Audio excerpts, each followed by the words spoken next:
الحمد لله وكفى والصلاة والسلام على من لا نبي بعده صاحب التاج والمعراج سيد الإنس والجنات محبوب رب الأرض والسماوات الذي اسمه مكتوب في الإنجيل والتوراة أرسله الله تعالى بالحق بشيرا ونظيرا وداعيا إلى الله بإذنه وسراجا منيرا أما بعد فأعوذ بالله من الشيطان الرجيم بسم الله الرحمن الرحيم يا أيها الذين آمنوا اجتنبوا كثيرا من الظن إن بعض الظن اسمه ولا تجسسوا ولا يغتب بعضكم بعضا أيحب أحدكم أو يأكل لحم أخيه ميتا فكرهتموه واتقوا الله إن الله تواب رحيم آمنت بالله صدق الله العظيم وصدق رسوله النبي الكريم ونحن على ذلك لمن الشاهدين والشاكرين والحمد لله رب العالمين أما بعد اللهم صل على محمد النبي الأمي وعلى آله وسلم تسليما كثيرا كثيرا دشمن نہ ملے گا تمہیں شیطان سے بدتر رہبر نہ ملے گا تمہیں قرآن سے بہتر دشمن نہ ملے گا تمہیں شیطان سے بدتر رہبر نہ ملے گا تمہیں قرآن سے بہتر میرے ساتھیوں اور بزرگوں پچھلے جمعے میں نے سورہ حجرات کی آیات کریمہ نمبر 12 سے ایک دو الفاظ پر آپ کے ساتھ گفتگو کی تھی آپ کے سامنے کہ ان بعض الظن اسمه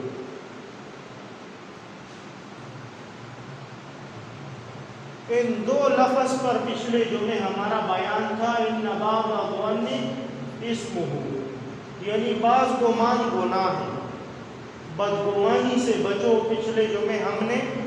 آپ کو بتایا تھا کہ بدگمانی کیا کیا ہے اور بدگمانی کی قسمیں بھی بتائی تھی اور بدگمانی کی وضاحت سے بات کی تھی کہ بدگمانی کیا ہے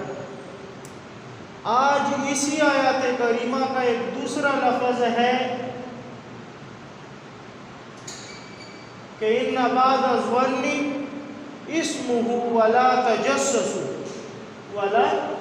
تجسسوا یعنی تم لوگ تجسس مت کرو جاسوسی مت کرو کسی اسی ایک آیات کریمہ میں اگر بیان کیا جائے تو اس کے اندر بہت سے الفاظ ہیں جن پر کہیں جمعوں پر ہمارا بیان مسلسل جاری ہے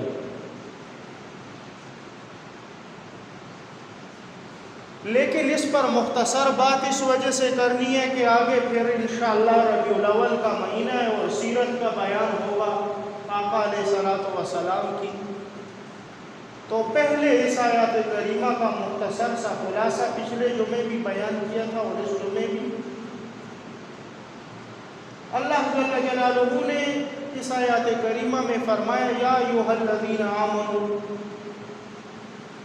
یہ نہیں فرمایا کہ یا ایھا الناس اے لوگوں بلکہ فرمایا یا ایھا الذین آمنوا اے ایمان والو اجتناب کرو اجتناب کرو کس چیز سے بعض گمان جو گناہ ہے غلط گمان کسی پر کرنا اور پھر آگے فرمایا وَلَا تَجَسَّسُوا تم جاسوسی مت کرو تم تجسس مت کرو اردو میں اس الفاظ کے بھی دو معنی ہیں تجسس نہ کرو کوہ نہ کرو کسی کی طاق مت رکھو، کسی کی جاسوسی مت کرو باتوں کی۔ اور جاسوسی ہے کیا؟ اس جاسوسی میں انسان بڑی بدگمانی میں مبتلا ہو جاتا ہے۔ اور اس آیات کریمہ کے آخر میں اللہ پاک نے ایک الفاظ فرمایا فَقَرِحْتُمُوهُ أَوْ يَأْكُلَ لَحْمَهُ أَخِيهِ، یہ اپنے مرے ہوئے بھائی کا گوشت کھانا ہے۔ وَلَا يَغْتَبْ بَعْضُكُمْ بَعْضًا،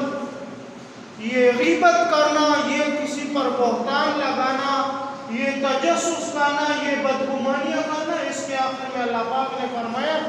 کہ فَقَرِحْتُمُوهُ يَأْكُلَ لَحْمَ أَخِيهِ، یہ اپنے مرے ہوئے بھائی کا گوشت ہے، یہ اپنے مرے ہوئے بھائی کا گوشت کھانا ہے۔ میرے دوستو، یہ جاسوسی کرنا کیا ہے؟ یہ تجسس کیا ہے؟ یہ تجسس کہتے ہیں اس کو ہے کہ کوئی دو شخص بات کر رہے ہیں اور تم کان لگاؤ اس کو سننے کے لیے۔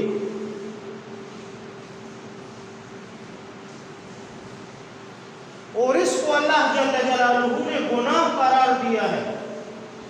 تجسس کرنا یہ گناہ ہے، حرام قرار دیا اس کو، یہ حرام ہے۔ اب تجسس میں بھی بعض باتیں ایسی ہیں کہ وہ جائز ہیں، اور وہ جائز کون سی باتیں ہیں، تھوڑا سا ان کا خلاصہ بھی آپ کے سامنے پیش کر دوں۔ جائز وہ باتیں ہیں کہ ایک باپ کی ذمہ داری ہے کہ وہ اپنی اولاد کی صحیح پرورش کرے۔ باپ کی ذمہ داری ہے کہ وہ اپنی اولاد کی صحیح پرورش کرے۔ تو اگر ایک باپ اپنے بیٹے کی جاسوسی کر رہا ہے، دیکھ رہا ہے کہ یہ اسکول جا رہا ہے یا نہیں جا رہا، یہ مدرسے جا رہا ہے یا نہیں جا رہا، پیچھے سے تاک رکھتا ہے، تو یہ جائز ہے، یہ گناہ نہیں ہے، بلکہ یہ اپنے بچے کے مستقبل کی بات ہے، یہ اب جائز ہے۔ یا ایک ایسا مسئلہ ہے کہ ایک شخص کے پیچھے دشمن لگا ہوا ہے، کوئی اس کو نقصان دینا چاہتا ہے، اور تم نے اس دشمن کی باتیں سب سن لی کہ اب یہ اسے نعوذ باللہ قتل کر دے گا یا نقصان دے گا، اس سے پہلے تم نے اس شخص کو آگاہ کر دیا تو وہ نقصان سے بچ گیا۔ یا کسی کی چوری کرنے آ رہا تھا چور، اور تمہیں پتہ چل گیا اور تم نے اسے آگاہ کر دیا تو اس شخص کا نقصان سے وہ شخص بچ گیا، کہ یہ کام جائز ہے، یہ کام جائز ہے۔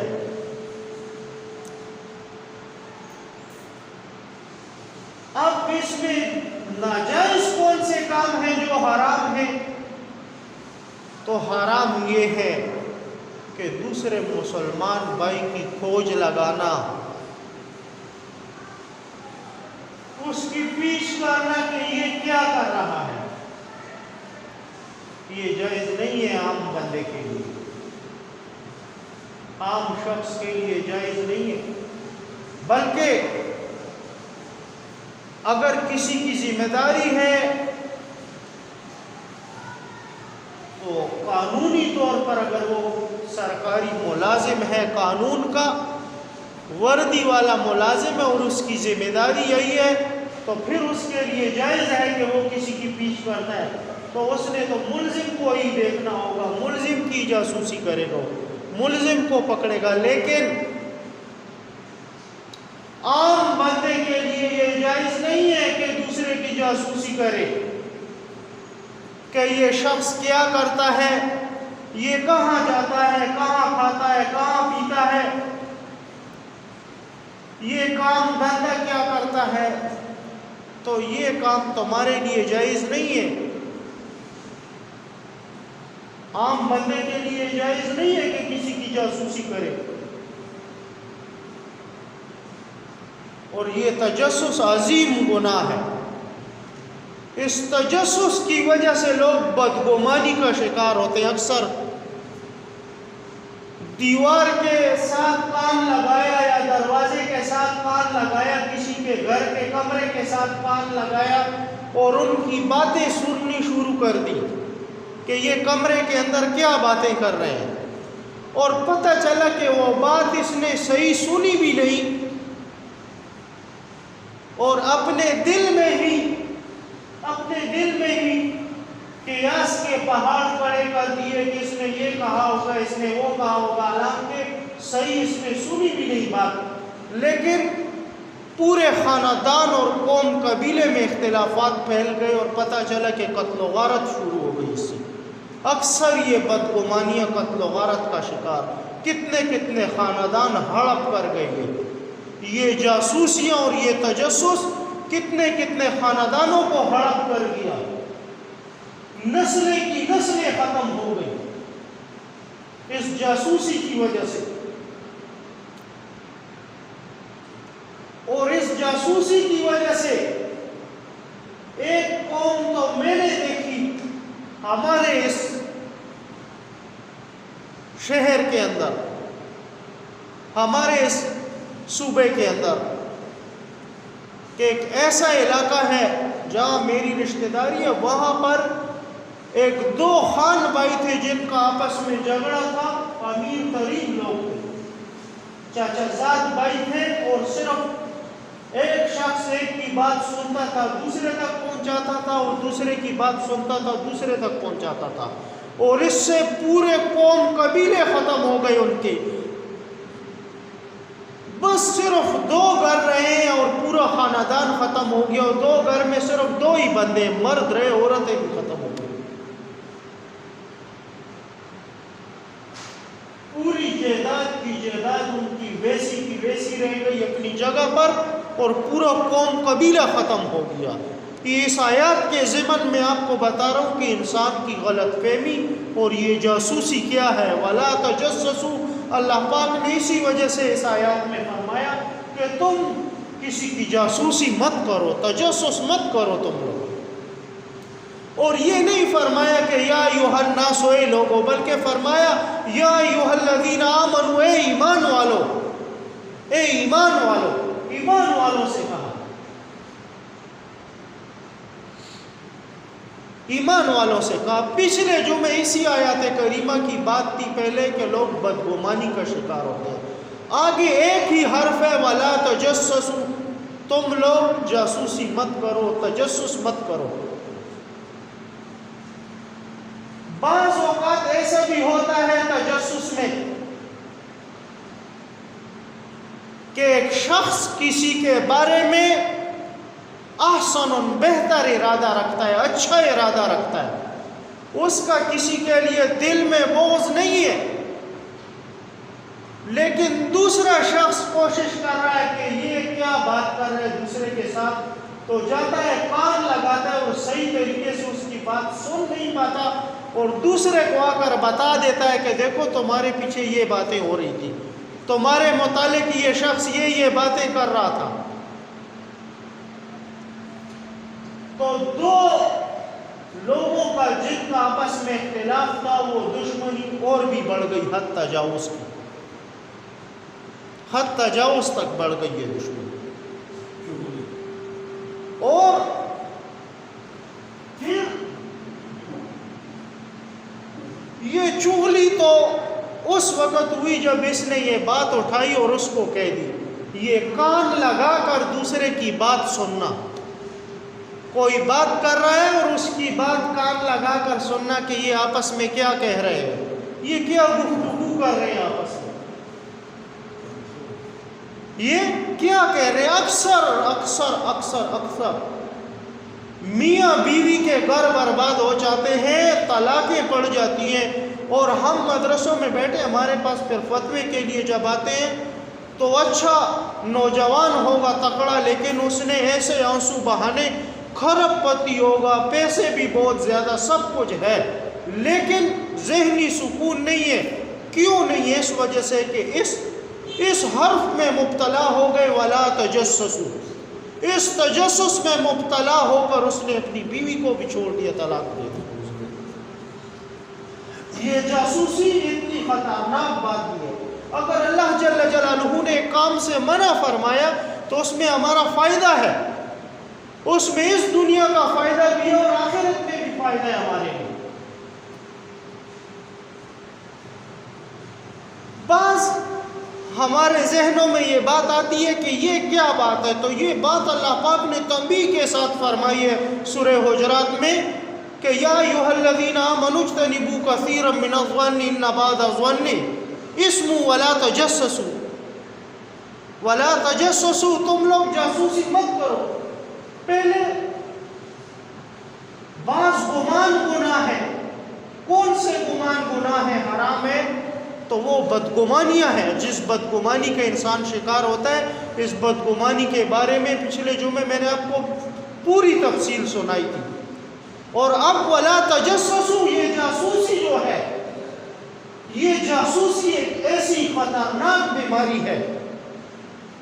یہ ایسی خطرناک بیماری ہے کہ اکثر انسان اس تباہی میں بھی مبتلا ہے کہ اگر ایک غیر زبان میں مثلا میں ہندو ہوں اور یہ پشتو میں بات کر رہا ہے تو اس کی یہ دماغی سوچ ہے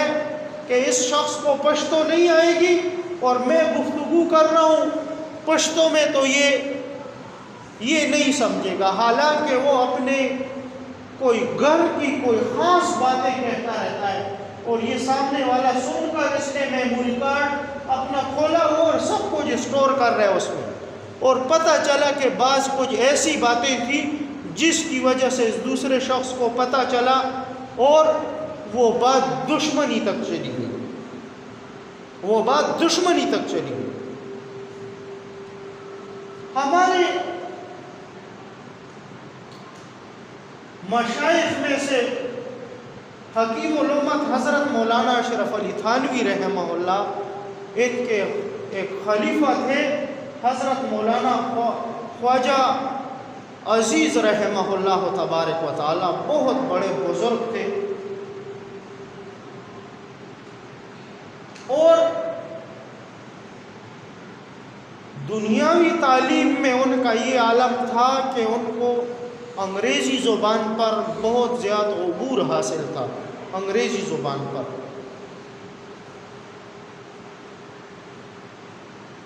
اور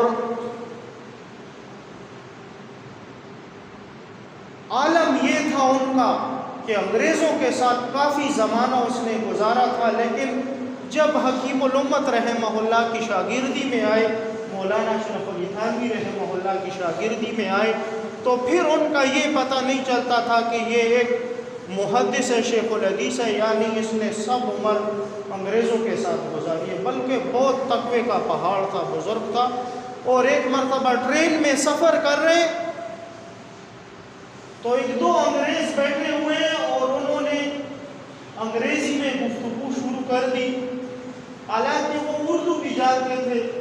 لیکن تمام گفتگو وہ اپنی اردو میں کرتے رہے، کوئی خاص بات تھی تو انہوں نے انگریزی بولنی شروع کر دی۔ اکابرین کا یہ عالم اور ان کا تقوی آپ کو بتاتا ہوں کہ ان کے اندر تقوی کیا تھا اکابرین کے اندر۔ تو جب یہ دو انگریز آپس میں انگریزی میں گفتگو کرنے لگے تو یہ خواجہ عزیز الدین رحمہ اللہ ان انگریزوں سے کہنے لگا کہ بھائیو، معذرت کے ساتھ میں آپ سے درخواست کرتا ہوں کہ میں یہاں سے چلا جاتا ہوں، کیونکہ میں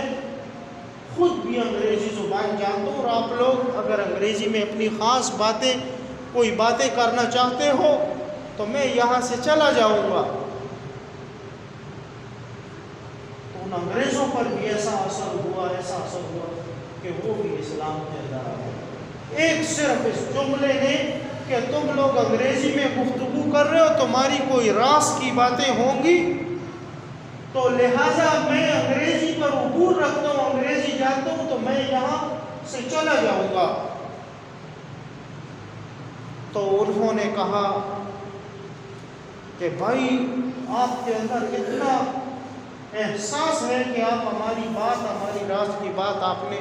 نہیں سنی اور ہمیں پہلے سے بتا دیا، تم نے آگاہ کر دیا، ہم تو کوئی خاص بات کرنے والے تھے۔ بس اس ایک جملے کا ان پر اتنا اثر ہوا کہ وہ دونوں انگریز مسلمان ہو گئے، ٹرین کے اندر ہی انہوں نے کلمہ پڑھا۔ اللہ پاک نے جب فرما دی وَلَا تَجَسَّسُوا، تو اس کے اندر ہمارے لیے بہت زیادہ فائدہ ہے کہ ہم دوسروں کی جاسوسی اور دوسروں کے راز فاش نہ کریں۔ ایک بات اگر آپ کو کہہ دی گئی تو اس بات کو امانت رکھو۔ اللہ کے محبوب علیہ السلام نے فرمایا المجالس بالامانات، مجالس کی بات امانت ہوتی ہے، مجلس کی بات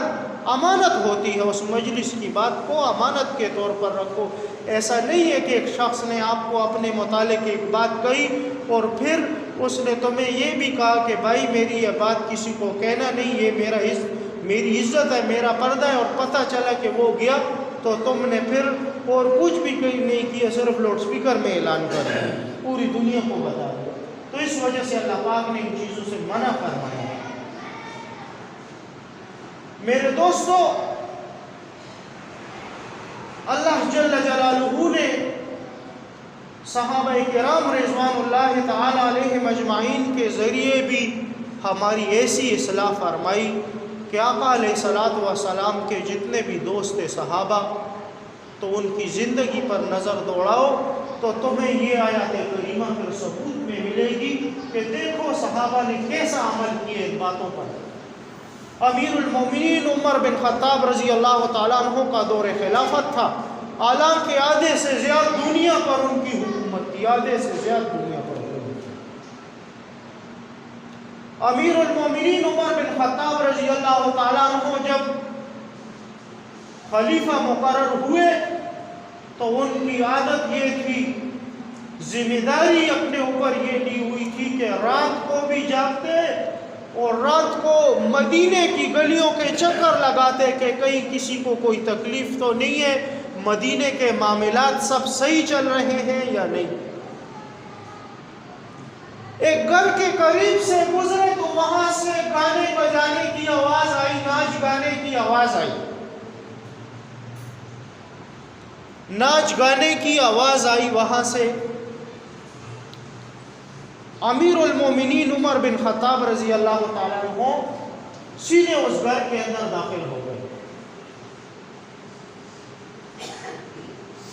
اور جو ناچ گانے والے تھے ان میں ایک شخص تھا، وہ بہت ہوشیار تھا۔ اس شخص نے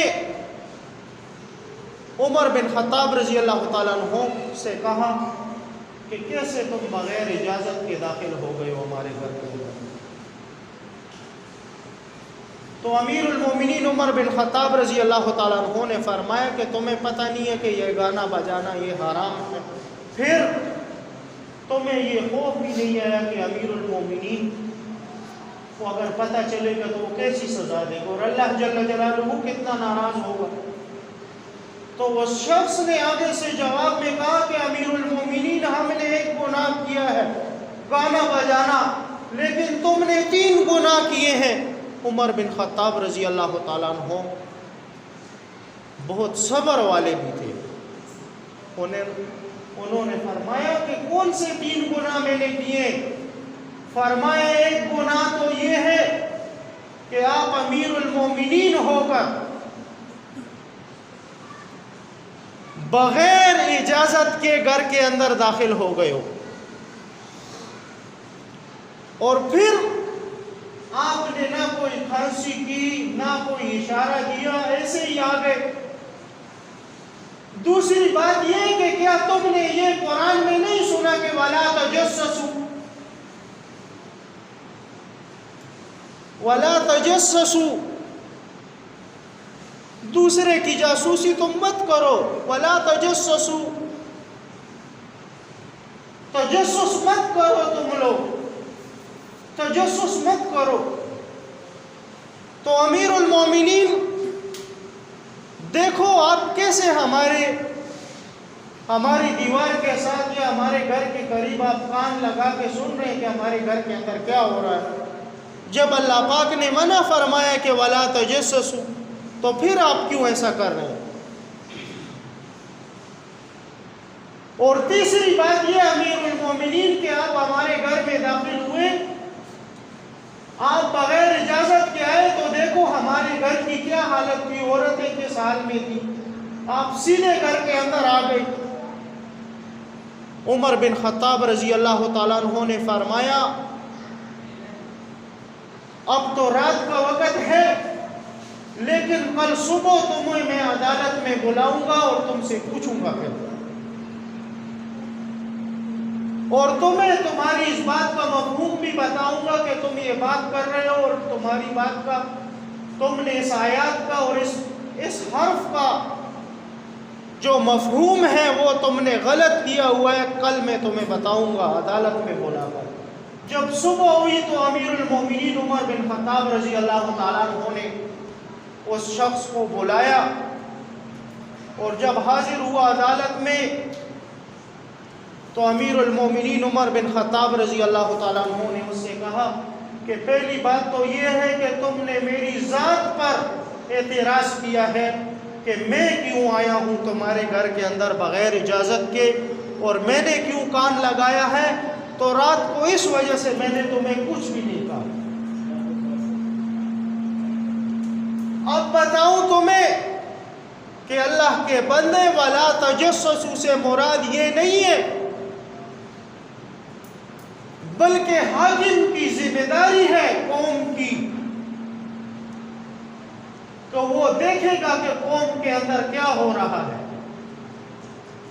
ایک پولیس والے اور ایک فوج والے سپاہی کی یہ ذمہ داری ہے کہ وہ ایسا نہیں ہے کہ رات کو شراب پی کر الٹا لیٹے گا، بلکہ اس کی ذمہ داری یہ ہے کہ رات کو گھومے گا پھرے گا، گشت کرے گا کہ کسی کو کوئی تکلیف تو نہیں ہے، کسی کو کوئی تکلیف تو نہیں ہے، سب معاملات صحیح ہیں یا نہیں۔ تو امیر المومنین کی یہ ذمہ داری ہوتی ہے اللہ کے بندے، تم کیسے مجھے کہہ رہے ہو کہ میرے گھر کے اندر بغیر اجازت کے داخل ہوئے ہو؟ تم نے اس آیات کا مفہوم غلط سمجھا ہے، بلکہ اس آیات سے مراد تو یہاں یہ ہے وَلَا تَجَسُّسُوا سے کہ کسی کے عیب یا کسی کی راز کی باتیں سننا یا کان لگانا یا کھوج کرنا اس کی، تو یہ حرام ہے، یہ حرام ہے۔ شیخ الاسلام حضرت مفتی تقی عثمانی دامت برکاتہم العالیہ اپنی کتاب اصلاحی خطبات میں لکھتے ہیں، فرماتے ہیں کہ بعض تجسس گناہ نہیں ہے۔ مثلا ایک باپ ہے اور وہ اپنے بچوں کی کفالت میں اگر یہ کر رہا ہے کہ وہ دیکھ بھال کرتا ہے، پیچھ کرتا ہے اپنے بچوں کی کہ یہ بچے میرے کس طرف جاتے ہیں، آیا مسجد کی طرف آتے ہیں یا نہیں، کھیل کود میں یا غلط لوگوں کے ساتھ بیٹھنے میں، تو یہ باپ اگر تجسس کرتا ہے تو یہ جائز ہے ہمارے مذہب میں، کیونکہ یہ تو بچوں کے مستقبل کے لیے کرتا ہے۔ دوسرا، اگر ایک ماں ہے اور اپنی بچی کی یہ کھوج لگاتی ہے کہ میری یہ بچی ہے کمرے کے اندر یہ کیا کر رہی ہے، آیا کتاب پڑھتی ہے، قرآن کی تلاوت کرتی ہے یا نہیں، آج کے اس بے غیرت معاشرے میں اپنے لڑکے کے ساتھ موبائل پر بات کر رہی ہے یا فیس بک پر لگی ہوئی ہے یا کسی کے ساتھ واٹس ایپ پر لگی ہوئی ہے، اس تباہی میں یہ مبتلا بہت زیادہ لوگ ہیں، بہت زیادہ لوگ۔ اپنی جوان لڑکیوں کو موبائل ہاتھ میں مت دو، کل پھر باپ گلے اور شکوے کرتے ہیں کہ میری عزت تباہ ہو گئی۔ تمہاری عزت تو تباہ ہونی تھی، تم نے تو دجال اپنی جوان بیٹی کو خود لے کر دیا تھا، تم تو اس کے قاتل خود ہو، اس کے ذمہ دار تو تم خود ہو۔ اگر تم نے کاش کے قرآن کے ان الفاظ کو صحیح طریقے سے سمجھا ہوتا، وَلَا تَجَسَّسُوا کا مفہوم تم نے صحیح طریقے سے سمجھا ہوتا، اس ایک کلمے کو سمجھا ہوتا، تو آج تیری بچی کی زندگی محفوظ ہوتی۔ اور دوسرا یہ کہ اکثر لوگ یہ کھوج ان موبائلوں میں کیسے کرتے ہیں، تو کسی وقت ایسا ہوتا ہے کہ ان کھمبوں کی کوئی خرابی کی وجہ سے یا موسمی حالات کی وجہ سے کچھ ایسا مسئلہ ہوتا ہے کہ اچانک کسی کو خون مل جاتا ہے، اچانک ایسے ہی، اور جب خون مل جاتا ہے اور اس خون کے اندر جب باتیں ہوتی ہیں تو وہ لوگوں کی اکثر کان لگا کر دوسرا باتیں سنتا رہتا ہے کہ دیکھو میں نے تو آج نعوذ باللہ ایک گھر سے خون آیا تھا اور ساری باتیں ان کی سنی. تو یہ کام بالکل مت کرو، یہ کام بالکل جائز نہیں ہے دوسروں کے لیے کہ کسی کی کھوج لگائے، بلکہ ان سے اپنے آپ کو بچانا چاہیے. اور تیسری ایک بات یہ ہے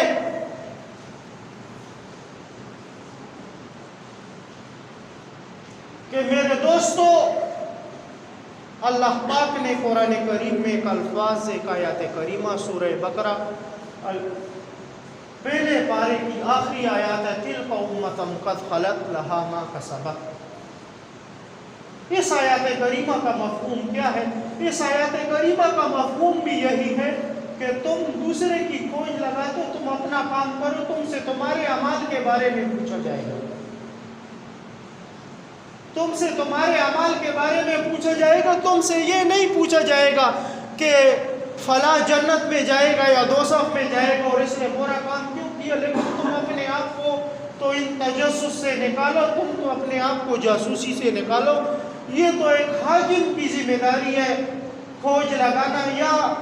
ایک قوم کے سپاہی کی ذمہ داری ہے. تم وہ کام کیوں کر رہے ہو کہ دوسروں کی کھوج لگا رہے ہو؟ اکثر اس کھوج کی وجہ سے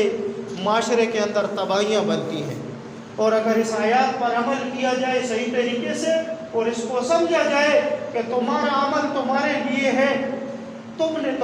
اپنے عمل کا جواب دے دیں، دوسرے کے اعمال کو چھوڑو. تو اس کو اگر تم صحیح طریقے کے دین کی دعوت دے سکتے ہو اور محبت کے ساتھ دین کی راہوں سے دکھا سکتے ہو تو صحیح ہے، لیکن یہ مت کرو کہ اس کے عیب تلاش کر کے اس کو معاشرے کے اندر رسوا کر دو. اس کے عیب تلاش کر کے معاشرے کے اندر اس کو رسوا کر دو. ان چیزوں سے اپنے آپ کو بچاؤ. تمہارا عمل تمہارے لیے ہے. شیخ الاسلام حضرت مفتی تقی عثمانی دامت برکاتہم العالیہ اپنی اس اصلاحی خطبات کتاب میں لکھتے ہیں کہ ہمارے والد مفتی اعظم مفتی شفیع رحمہ اللہ تبارک و تعالیٰ کے پاس ایک مرتبہ ایک شخص آیا اور اس نے اس سے کہا کہ حضرت آپ یزید کے بارے میں کیا کہتے ہیں کہ یزید جہنم میں جائے گا یا نہیں؟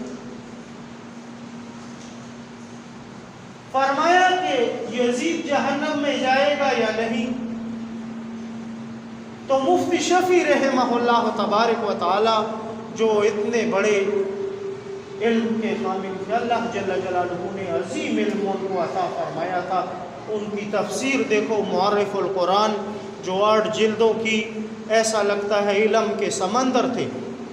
تصوف کے بھی سمندر تھے. اگر ان کی پیری کو دیکھا جائے، ان کی طریقت کو دیکھا جائے تو بہت بڑے بزرگ تھے. انہوں نے کلمہ فرمایا اس کے سامنے، فرمایا مجھے کیا لگے کہ میں یزید کی کھوج کروں، مجھے اپنی قبر کا غم لگا ہوا ہے، میرے ساتھ کیا ہوگا، میرے ساتھ کیا ہوگا. اس کا عمل، یزید کا عمل یزید کے لیے، یزید خود جواب دے گا جو اس نے کیا ہے. مجھ سے قیامت کے دن یزید کے بارے میں نہیں پوچھا جائے گا کہ یزید کو جنت میں پھینکیں یا جہنم میں. مجھ سے مشورہ نہیں لیا جائے گا قیامت کے دن، بلکہ اللہ جل جلالہ واحد بھی اور قہار بھی ہے. اس دن بہت غضب والا ہوگا، بہت قہار ہوگا، اور اس دن اسی کی چلے گی اور کسی کی بھی نہیں چلے گی، اور نہ کسی کے مشوروں کی ضرورت ہوگی. میں تمہیں کیا کہوں کہ وہ جہنم میں جائے گا یا جنت میں، مجھے اپنی قبر کی فکر لگی ہوئی ہے. اور پھر یہ آیات کریمہ پڑھی، تِلْکَ أُمَّةٌ قَدْ خَلَتْ لَهَا مَا كَسَبَتْ. میرے دوستو، تو یہ جاسوسیاں کرنا یہ بہت بڑی تباہی ہے. اس میں معاشرے کی 98% عورتیں مبتلا ہیں. 98%. اگر ایک گھر میں 3 بہویں ہیں تو تینوں کو دیکھو تو ایک دوسرے کی دشمن ہو، اور یہاں تک کہ پورا دن باتیں سنیں گے تو پھر رات کو جب شوہر کام سے آئے گا تو اس بیچارے کو بتا کر پھر اپنے گھر کے اندر جھگڑا بنائیں گے۔ یہ اس آیات کا مفہوم آپ کو بتا رہا ہوں کہ آپ ان چیزوں سے بچو۔ وَلَا تَجَسَّسُوا، اللہ جل جلالہ نے فرمایا کہ جاسوسی مت کرو،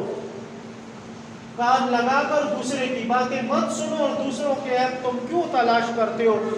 بلکہ یہاں پھر تم غیبت کا شکار بھی ہو جاتے ہو، اور پھر تم بہتان کا شکار بھی ہو جاتے ہو، اور پھر تم بدگمانی کا شکار بھی ہو جاتے ہو۔ او یأکل لحم اخیہ، تم اپنے مرے ہوئے بھائی کا گوشت۔ پھر اللہ جل جلالہ نے کیا فرمایا کہ اپنے مرے ہوئے بھائی کا گوشت۔ اللہ جل جلالہ پہلے ہمیں ان باتوں پر عمل کی توفیق عطا فرمائے، بعد میں آپ کو وآخر دعوانا الحمدللہ رب العالمین۔ سنتیں ادا کرو، اور اس سے پہلے تھوڑی سی دعا کرو کہ اللہ جل جلالہ طاؤس خان حاجی صاحب کی مغفرت فرمائے، اللہ جل جلالہ اس کو جنت الفردوس نصیب فرمائے، اور ریاض الدین کی بہن کا جو انتقال ہوا ہے اللہ جل جلالہ اس کو بھی جنت الفردوس نصیب فرمائے، اللہ جل جلالہ دونوں کی مغفرت فرمائے۔ اللہ جل جلالہ اس مبارک دن کے اندر، اس مبارک وقت کے توفیل اللہ جل جلالہ ان کو جنت الفردوس نصیب فرمائے۔ جتنے ہمارے گاؤں سے بزرگ اور بچے اور عورتیں تشریف لے گئی ہیں، مرد چلے گئے، اللہ جل جلالہ سب کی مغفرت فرمائے، اللہ جل جلالہ سب کو جنت الفردوس نصیب فرمائے۔ اللہم اغفرہما ورحمہما ولا تعذبہما ونور قبورہما وعظم اجورہما ودخل الجنۃ ہما اللہ